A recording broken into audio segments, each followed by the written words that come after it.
सच यही है, युगों पहले जीवन का प्रारंभ हुआ। हमने चलना सीखा, सोचना सीखा, बोलना सीखा, और इस तरह हमें जीवन जीने का सलीका प्रारंभ हुआ। गुफा से झोपड़ी, झोपड़ी से मकान, मकान से गांव, गांव से नगर और नगर से महानगर। फिर मनुष्यता कई भागों में बटी और जातियों के साथ साथ कई धर्मों के चेहरे भी दृष्टिगोचर हुए। समय आगे आगे और पीछे पीछे मनुष्य भागता रहा। हर तरफ विकास हुआ, फिर अधिकार आया। हर किसी ने हर किसी पर अपना अपना आधिपत्य जमाना चाहा। कहीं कुछ आबाद हुए तो कहीं बर्बाद, कहीं इंसानियत फली फूली तो कहीं खूब शर्मसार हुई। इस तरह पाषाण से चलकर हम आधुनिक युग तक पहुंचे, जहां धरती तो धरती, हमने चांद को भी फीते से नापा। अपनी दक्षता बतलाने में, अपनी आधुनिकता दिखलाने में, प्रकृति पर आधिपत्य बनाने में, पशु पक्षियों पर भी पशुता दिखलाने में हम किसी की उपेक्षा कर रहे थे। हम दांतों को चिंगारे विकृत रूप से हंस रहे थे।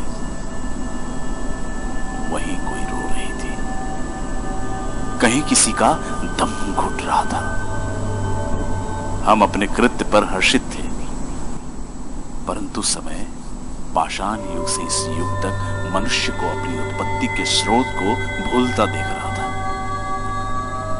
शिवालिक की पहाड़ी से हमारी उत्पत्ति बंदरों के रूप से हुई। हम विकसित तो हुए, हम आधुनिक तो हुए, पर अपने वानरी स्वभाव से अपने उत्पत्ति के स्रोत प्रकृति को ही नष्ट कर बैठे।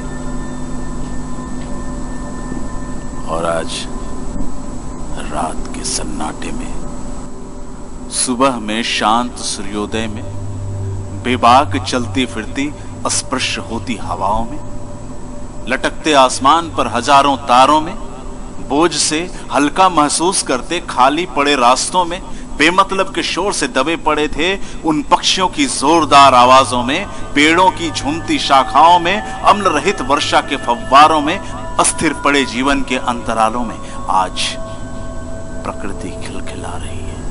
आज प्रकृति चैन की नींद सो रही है। और आज हर मनुष्य में अकुलाहट है, बिलबिलाहट है। रहीमन धागा प्रेम का मत तोरो चटकाए, टूटे पे फिर ना जुरे, जुरे गांठ पड़ी जाए। हर मनुष्य आज अपने कृत पर रहीम के इस वाणी से बेचैन है। प्रकृति कल थी, प्रकृति आज भी है, प्रकृति कल भी रहेगी, पर मनुष्य